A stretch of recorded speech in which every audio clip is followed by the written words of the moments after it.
Morning बेटा। देखो इससे पहली क्लासेस में हमने हिस्ट्री के बारे में बात कर रहे थे, पीरियोडिक टेबल के। ठीक है, काफ़ी इजी चीज़ें, केवल हम हिस्ट्री को डिस्कस कर रहे हैं। वैसे मैं तुम्हें बता दूं, इससे जो आज पेपर आया था, मैंने तुम्हें कल लास्ट क्लास में बताया था, नीट का जो पेपर है वो काफ़ी इजी था बेटा।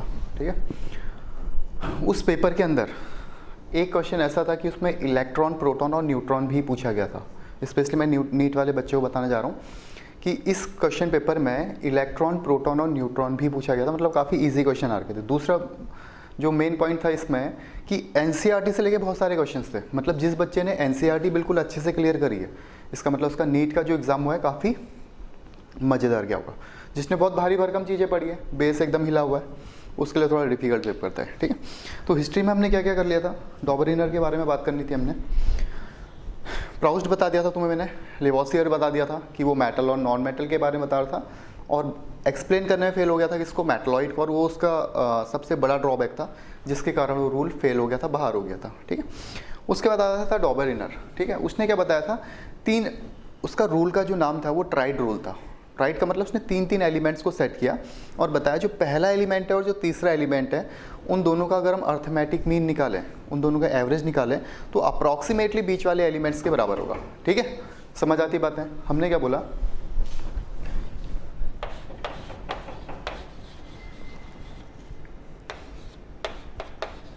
डॉबरिनर ट्राइड में क्या बताया था उसने कि जैसे तीन एलिमेंट है हमारे पास, एक x है, एक y है और एक z है। ठीक है, ट्राइड का मतलब क्या होता है, तीन। ठीक है, इसके रूल का नाम ही डॉबरिनर ट्राइड रूल था। तो इसने क्या करा, x, y और z, सपोज x का वेट है 1 और z का वेट है 3। ठीक है, सपोज x का वेट 1 है और z का वेट 3 है, तो y क्या होना चाहिए बेटा, x plus z by 2, approx क्या होना चाहिए, 1 प्लस 3 बाई 2, 2 के अप्रॉक्सीमेटली इसका वेट आना चाहिए किसका, y का। तो अगर ऐसे सेट तुम्हें मिलते हैं, इसका मतलब वो क्या है, डॉबरिनर ट्राइड रूल को फॉलो करते हैं। कभी कभी तुम्हें 4 ऑप्शंस आ जाएंगे और उसमें पूछा जाएगा कि कौन सा सेट है जो डॉबरिनर ट्राइड रूल को फॉलो कर रहा है, या कौन सा ऐसा सेट है जो फॉलो नहीं कर रहा है। ठीक है, तो समझ आ रही है बातें, सिंपल सी चीज़ है कि डॉबरिनर ने क्या बताया था, 3 एलिमेंट्स का ट्राइड बनाया उसने।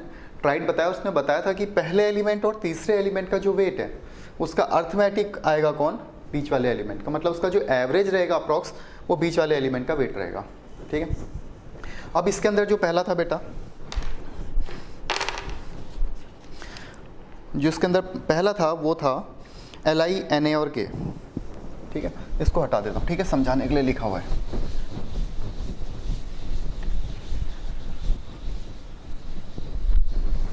पहला जो ट्राइड आया था वो क्या था, Li, Na and K, lithium, sodium and potassium. Lithium का वेट कितना, 7, 6.99 के अप्रॉक्स रहता है 7। पोटेशियम का कितना रहता है बेटा, 23। ठीक है, लिथियम का कितना है 7 और पोटेशियम का 23 नहीं, इसका होता है 39.1, इसका वेट है 39। ठीक है, तो इसका जो सोडियम का वेट है वो 23 रहता है। अब तुमसे पूछा जाएगा क्या ये ट्राइड को फॉलो करता है। पहली चीज़ तो अब ये तुम्हें वेट दिया नहीं रहेगा। ठीक है, मोल कॉन्सेप्ट में तुम्हें बता दिया होगा सर ने कि एटॉमिक वेट लर्न करना है कम से कम 20-30 एलिमेंट्स का। ठीक है, लिथियम का एटॉमिक वेट 7, पोटेशियम का 39।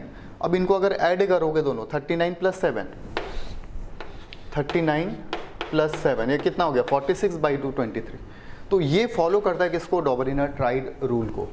ये डॉबरिनर ट्राइड रूल को फॉलो करने वाला है। ठीक है, तो डॉबरिनर ने सिंपल सी चीज़ बताई थी, फर्स्ट एलिमेंट और थर्ड एलिमेंट का जो वेट होगा उसका अगर हम एवरेज निकालते हैं वो बीच वाले एलिमेंट के बीच आएगा अप्रॉक्सीमेटली। ठीक है, थोड़ा आगे पीछे हो सकता है बट अप्रॉक्सीमेटली इतना रहने वाला है। ठीक है, दूसरा जो था बेटा वो था BE, MG एंड CA। ठीक है, दूसरा क्या था, BE, MG and CA। B का 9 रहता है, MG का कितना रहता है 40, ये कितना हो गया 49। तो जो दिख रहा है तुम्हें MG, मैग्नीशियम, उसका जो वेट रहेगा बेटा वो इसके अप्रॉक्सीमेटली रहने वाला है। ठीक है, तो देख लेना, अगर इसको फॉलो करता है, इसके अप्रॉक्सीमेटली निकलता है, इसका मतलब इस रूल को फॉलो करेगा। अगर इसके अप्रॉक्सीमेटली नहीं निकलता है, इसका मतलब इस रूल को फॉलो नहीं करेगा। मतलब इसमें ज़्यादा दिमाग नहीं खपाना है, सिंपल सी चीज़ें, ज़्यादा कॉम्प्लेक्स मत बनाना। 3 एलिमेंट्स का ट्राइड देना है। ट्राइड का मतलब ही 3 एलिमेंट्स है। फर्स्ट एलिमेंट और थर्ड एलिमेंट का अर्थमेटिक मीन या एवरेज अगर निकलता है बीच वाले एलिमेंट का, इसका मतलब वो फॉलो कर रहा है ट्राइड रूल को। ठीक है, वापस तुम्हें बता, बहुत से बच्चों का फिर से मैसेज आने लगा सर नोट्स के बारे में। तो मैंने बता दिया कि जैसी हिस्ट्री कंप्लीट होती है मैं नोट्स तुम्हें सेंड कर दूंगा। अभी केवल चीज़ों को समझो आराम से। ठीक है, हो गया, ट्राइड समझ आ गया, प्राउस भी समझ आ गया था, उसके बाद लेवोसियर भी समझ आ गया था, मेटल नॉन मेटल। तुमसे डायरेक्ट पूछा तो पूछा, अगर कोई डायरेक्ट पूछता है तो उस टाइम पे आंसर कर देना कि क्या इसके फेलियर थे। अब अगर डॉबर इनर की बात की जाए बेटा, ये फेल क्यों हो गया? फिर ये सभी सेट्स पे एप्लीकेबल नहीं हो रहा था। ठीक है, जैसे जैसे हैवियर एलिमेंट आने स्टार्ट हुए, जैसे जैसे देखा कि हैवियर एलिमेंट आने स्टार्ट हुए, तो फर्स्ट और थर्ड का जो वेट था उसका एवरेज बीच वाले वेट के बराबर नहीं आ रहा था। मतलब ये ट्राइड रूल हर किसी सेट के लिए एप्लीकेबल नहीं था।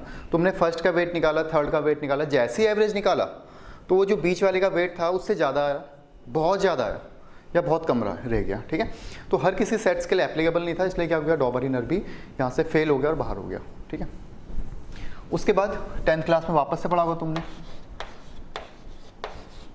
Newlands Octave rule. Newlands Octave rule. Tried मतलब होता है 3, ऑक्ट मतलब होता है 8। ट्राइड का मतलब 3 और ऑक्ट का मतलब होता है 8। तो ये जो न्यूलैंड था, इसने एक म्यूजिकल नोट दिया था, सारे गामा पाधा निसा। ठीक है, उसी के अकॉर्डिंग इसने बताया जो फर्स्ट एलिमेंट है और जो 8th एलिमेंट है, इनकी जो प्रॉपर्टी होगी वो सिमिलर होगी। फर्स्ट एलिमेंट और जो 8th एलिमेंट है, इनकी जो प्रॉपर्टी होने वाली है बेटा वो सिमिलर होगी, और काफ़ी हद तक सही था। देखो कैसे, जैसे हमने बोला Li Be BCNOF। अब यहाँ पे तुम्हारे पास उस टाइम पे नोबल गैसेस नहीं थी। ठीक है, उस टाइम पे तुम्हारे पास नोबल गैसेस नहीं थी। इसको बिल्कुल ध्यान से समझना है, क्वेश्चन पूछा जाएगा बहुत अच्छा सा, इसलिए मैं वापस बता रहा हूँ कि हमारे पास उस टाइम पे नोबल गैस प्रेजेंट नहीं है। तो उसके बाद जो एलिमेंट आएगा वो क्या आएगा,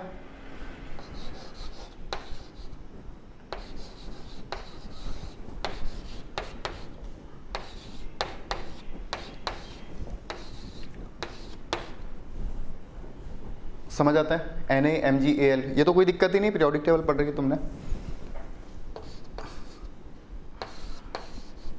ये था बेटा न्यूलैंड्स ऑक्टेव रूल। अब इसमें क्या बताया था इसने, देखो यहाँ पे देखना थोड़ा, ये सा रे गा मा पा धा नी, सारे गामा पाधा नी। अब सा वापस नीचे आ गया, समझ आई बात। तो फर्स्ट एलिमेंट भी सा था और जो 8th एलिमेंट है वो भी क्या है, सा है। तो फर्स्ट एलिमेंट और 8th एलिमेंट की प्रॉपर्टी सिमिलर होगी, किसने बताया था, न्यूलैंड ऑक्टेव रूल ने। किसके अकॉर्डिंग, म्यूजिकल नोट के अकॉर्डिंग, सारे गामा पधा नि सा। देखो Li की प्रॉपर्टी Na अभी भी सही है, Li Na और K आज भी साथ रखे जाते हैं एल्काली मेटल्स में। Be Mg और C ये आज भी साथ रखे जाते हैं। ठीक है, तो ये बात तो तुम्हें समझ आती है। जो न्यूलैंड था उसने ऑक्टेव रूल दिया था और किसके अकॉर्डिंग दिया था, म्यूजिकल नोट के अकॉर्डिंग दिया था, और यहाँ पे उसको ये पूरा सेट मिल गया था। बट इसके बाद क्या, इसके बाद जैसे ही उसने देखा कैल्शियम के बाद, तो यहाँ पे डी ब्लॉक की एंट्री होगी बेटा। ठीक है, तुम्हें पता है इसके बाद किसकी एंट्री आती है, डी ब्लॉक की।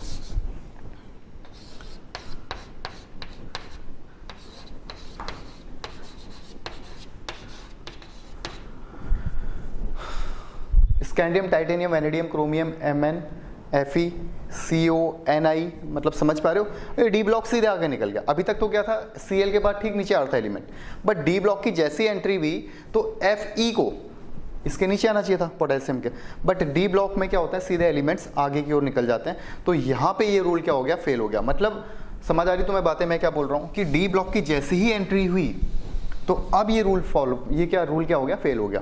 तो पहली चीज ध्यान से समझना कि न्यूलैंड ने जो रूल दिया था ऑक्टेव रूल था, ऑक्ट का मतलब होता है 8, और वो रूल पूरा बेस्ड था म्यूजिकल नोट पे, सारे गामा पधा नि सा पे। ठीक है, एप्लीकेबल कहाँ तक है अगर पूछा जाएगा तो कैल्शियम तक एप्लीकेबल है। ये कहाँ तक एप्लीकेबल है, कैल्शियम तक। क्यों, क्योंकि इसके बाद जो एंट्री होती है बेटा वो डी ब्लॉक के एलिमेंट्स की रहती है, और आयरन को इसके नीचे होना चाहिए था, बट डी ब्लॉक में कहाँ चला जाता है, सीधे सामने की ओर। आयरन है, कोबाल्ट है, निकल है, कॉपर है, जिंक है, सीधे आगे निकल लेते हैं। ठीक है, तो ये केवल कहाँ तक एप्लीकेबल है, कैल्शियम तक। समझ आती बात है। ठीक है, अब इसमें बड़ा प्यारा क्वेश्चन पूछा जाता है बेटा कि कौन सा ग्रुप इसका डेथ ब्लो है या कौन सा एलिमेंट डेथ ब्लो एलिमेंट है। डेथ ब्लो का मतलब जिसने इसको पूरा खत्म कर दिया, इस पूरे रूल को खत्म कर दिया। ऐसा कौन सा एलिमेंट आया जिसने इस पूरे रूल को खत्म कर दिया। डेथ ब्लो एलिमेंट बोलते हैं उसको। क्या बोलते हैं? डेथ ब्लो एलिमेंट, जिसने इसको पूरा खत्म कर दिया। तो कौन सा था वो? नियॉन। समझ पा रहे हो? जैसे ही नोबल गैस की एंट्री हुई ये रूल फेल हो गया। अभी तक वो बोल रहा था फर्स्ट एलिमेंट और एट्थ एलिमेंट की प्रॉपर्टी सेम है, बट जैसे ही नियॉन आया, अब एट्थ एलिमेंट कौन सा हो गया बेटा? नियॉन हो गया। ठीक है, इस पूरे क्वेश्चंस में, इस पूरे टॉपिक के अंदर जो सबसे प्यारा क्वेश्चन बनने वाला है वो यही है, डेथ ब्लो एलिमेंट्स बताइए। पहली चीज तो कहाँ तक वैलिड है? हमने बोला कैल्शियम तक वैलिड है। ऐसा क्यों? क्योंकि उसके बाद जो एंट्री हुई डी ब्लॉक की हुई। डेथ ब्लो एलिमेंट का मतलब इसने जिसने पूरा रूल ही तहस नहस कर दिया, नष्ट कर दिया, खत्म कर दिया। कौन सा था वो? नोबल गैस या नियॉन। नियॉन की एंट्री होते ही एट्थ एलिमेंट ये ना हो के फिर क्या हो गया? नियॉन। और इन दोनों की प्रॉपर्टी सेम नहीं होती है। समझ आती बातें? ठीक है, तो न्यूलैंड्स का इतना ही सा इसमें याद रख लेना, डेथ ब्लो एलिमेंट। अगर मैं नोट्स में ना बताऊं तो अभी कहीं साइड में लिख लो, डेथ ब्लो एलिमेंट डैश करके लिख लेना, नोबल गैस या नियॉन। डेथ ब्लो एलिमेंट, वापस से बोल रहा हूं मैं, ध्यान से सुनना। डेथ ब्लो एलिमेंट मतलब ऐसा एलिमेंट जिसने इस पूरे रूल को क्या कर दिया? खत्म कर दिया। समझ आ रही है बात बेटा? ठीक है, उसके बाद एक टॉपिक आया था, इसको थोड़ा ध्यान से समझ लेना। अब यहां से थोड़ा इंपॉर्टेंट है,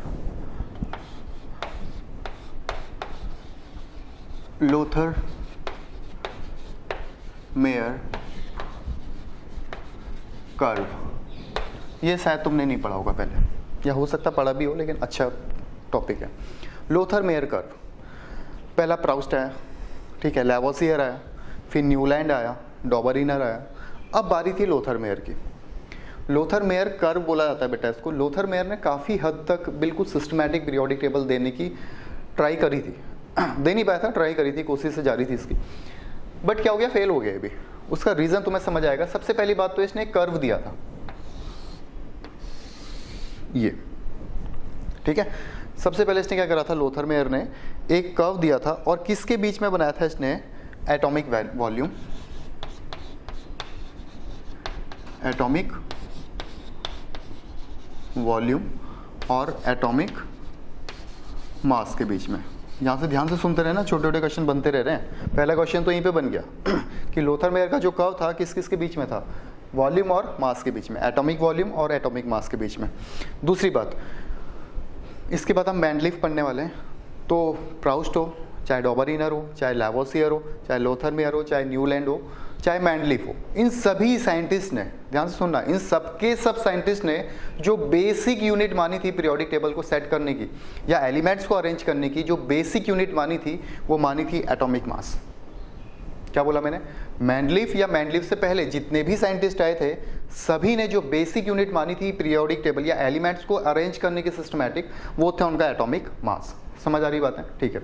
उसके बाद चेंज हुआ था, बट ये बात हमेशा याद रख लेना, कभी कभी बेसिक यूनिट पूछ ली जाती है। तो मैंडलीफ और उससे पहले जितने भी साइंटिस्ट आए थे वो सब बोल रहे थे कि एटम्स की बेसिक यूनिट क्या होगी? एटॉमिक मास होने वाली है। उसकी बेसिक यूनिट क्या होने वाली है? एटॉमिक मास होने वाली है। ठीक है, अब देखना इस कर्व को।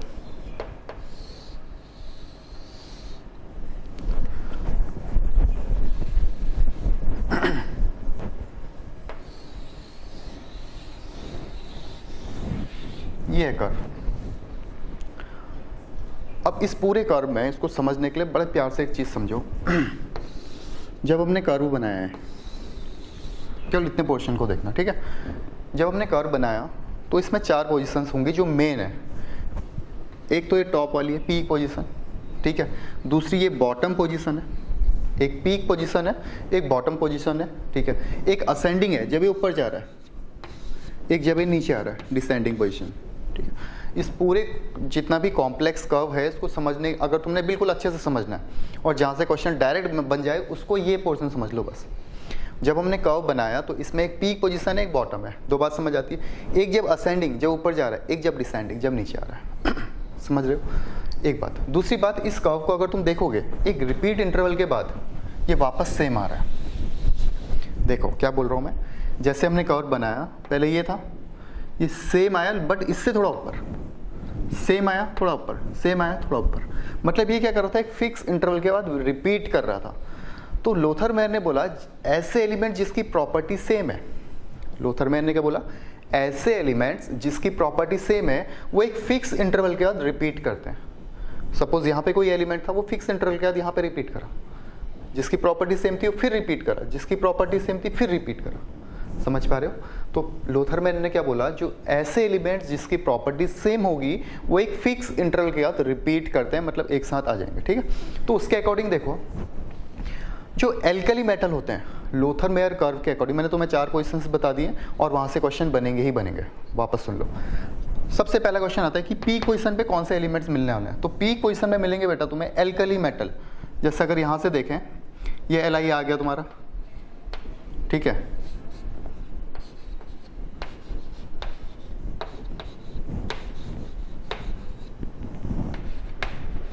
ठीक है। तो ये जो पीक पोजीशंस हैं, ये इसको देख लेना बेटा, कर्व के ठीक बाद में CS लिखा है, सीजियम। जो पीक पोजीशन है उसमें हमेशा और हमेशा कौन रहने वाले हैं बेटा, एल्कली मेटल रहने वाले हैं। इसमें तुम लिख भी सकते हो the alkali metal occupy peak position of the curve. ठीक है, तो एल्कली मेटल क्या है, पीक पोजीशंस पे। अब जब नीचे आ रहे हैं डिसेंडिंग पोजीशन की बात करेंगे, ये जैसे ऊपर गया फिर ये नीचे आया, डिसेंडिंग पोजीशंस, ये ऊपर गया फिर यहाँ से नीचे आया, ये ऊपर गया फिर यहाँ से नीचे आया, ये ऊपर गया फिर यहाँ से नीचे आया। जब हमने बोला पीक पोजीशंस पे कौन है, एल्कली मेटल। ठीक है, अब डिसेंडिंग पोजीशंस की बात कर रहे हैं, तो डिसेंडिंग पोजीशन में कौन रहेगा बेटा, जब नीचे आ रहा है डिसेंडिंग पोजीशन पे रहते हैं alkaline earth metal. Alkaline earth metal कौन कौन से, Be, Mg, Ca, Sr, इस टाइप के एलिमेंट्स क्या रहेंगे, डिसेंडिंग पोजीशंस पे रहेंगे। पीक पोजीशन पे एल्कली मेटल, डिसेंडिंग पोजीशंस पे alkaline earth metal. Ascending position पे कौन रहेंगे फिर, जब ये ऊपर चल रहा है यहाँ,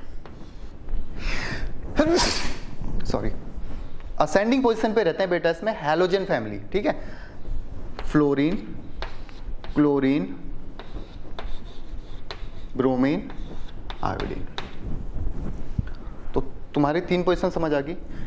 असेंडिंग जब ऊपर चल रहा है असेंडिंग में हैलोजन, पीक पहुंचा एल्कली, डिसेंडिंग में एल्कलाइन अर्थ मेटल। अब आती है बॉटम की बात। ठीक है, बहुत प्यार से समझना बेटा, इसको सिंपल है, अगर बुक्स में देखोगे आड़ा तिरछा बनाए रहेगा इसको, तो जितना तरीके से समझ सकते हो उतना अच्छे से समझ लो। 4 पोजीशन है, जब ये ऊपर चल रहा है हैलोजन फैमिली आई, टॉप पे पहुंच गया एल्कली मेटल है, अब बॉटम आ रहा है एल्कलाइन अर्थ मेटल आ रहा है डिसेंडिंग पोजीशन पर। जैसे ही पहुंचे बॉटम में, वहां पे मिलेंगे तुम्हें हैवियर एलिमेंट्स। ठीक है, जो भारी एलिमेंट्स थे हैवियर एलिमेंट्स डी ब्लॉक के, इस टाइप के एलिमेंट्स कहाँ मिले तुम्हें, इन बॉटम पोजीशंस पे मिले। लिख लेना यहाँ पे हैवियर एलिमेंट्स। ठीक है, तो 4 की 4 पोजीशंस हो गई, peak alkali, ascending halogen, descending alkaline earth metal और बॉटम पोजीशन पे हैवियर एलिमेंट्स। मैंने कम से कम 4 या 5 बार ये वर्ड्स रिपीट कर दिया, तो अब ये समझ आ जाना चाहिए। ठीक है, अब इसका रीजन, अब ये बिल्कुल सही था बेटा, जो कर्व बना है इसी के बाद जो पीरियोडिक टेबल बनी थी मैंडलीफ ने, इस पे ही काम करा था, ये बिल्कुल सही था। बट इसका जो रीजन था फेल होने का, सबसे बड़ा रीजन क्या था, जब हम पीरियोडिक टेबल बनाने की कोशिश कर रहे थे, एलिमेंट्स को सिस्टमैटिक अरेंज करने की ट्राई कर रहे थे, तो उसका मेन रीजन क्या था कि हमारा टाइम सेव हो। जब आज से पहले, बहुत टाइम पहले जब कंप्यूटर बने होंगे या ये जितने भी गैजेट्स बनते हैं, वो क्या होता है, टाइम सेविंग। जो रोबोट्स बन रहे हैं, टाइम सेविंग। ठीक है, जल्दी से जल्दी काम हो जाए। पीरियोडिक टेबल के साथ भी सेम हो रहा था, हमें हर एलिमेंट्स की प्रॉपर्टी डिस्कस ना करना पड़े, उसके लिए हम क्या बना रहे थे, पीरियोडिक टेबल बना रहे थे। बट जैसे यहाँ पे देखा गया, ये बहुत लेंथी प्रोसेस थी। अब सपोज तुम्हें 100 या 19th एलिमेंट की प्रॉपर्टी पता करनी है, जो 100 एलिमेंट है उसकी प्रॉपर्टी पता करनी है, तो तुम्हें कर्व कहाँ तक बनाना पड़ेगा, 99 तक। समझ पा रहे हो, कर्व तो बिल्कुल सही है, बट कहाँ तक बनाना पड़ेगा, 99th एलिमेंट तक बनाना पड़ेगा। तो ये क्या थी, बहुत लेंथी प्रोसेस थी, इसके कारण ये क्या होगी, फेल होगी। बट ये बिल्कुल सही थी। अब इसमें 3-4 चीज़ तुम्हें पता होनी चाहिए बिल्कुल। फर्स्ट क्वेश्चन की लोथर मेयर कर्व किसके बीच में प्लॉट किया गया था, कर्व कहाँ पे प्लॉट किया गया था, तो किस पे था, एटॉमिक वॉल्यूम और एटॉमिक मास, जिसके बीच में प्लॉट किया गया था। दूसरी चीज़ ये थी कि पीक पोजीशन पे कौन सा एलिमेंट होंगे, एल्कली। बॉटम पे हैवियर एलिमेंट, असेंडिंग पे हैलोजन और डिसेंडिंग पे एल्कलाइन अर्थ मेटल होने वाले हैं, ठीक है। तो ठीक है बेटा, अब लास्ट तुम्हारा जो हिस्ट्री का बचा हुआ है वो है तुम्हारा मैंडलिफ, काफ़ी इंपॉर्टेंट है, ठीक है, वहाँ से क्वेश्चंस भी बनेंगे। तो यहाँ तक बिल्कुल तरीके से समझ लो, वापस बोल रहा हूँ, समझ लो, जो जो इसमें इंपॉर्टेंट लग रहा है क्लास में बोला है उसको लिख लो, बाकी नोट्स मैं तुम्हें प्रोवाइड करवा दूंगा, ठीक है। चलो बाय।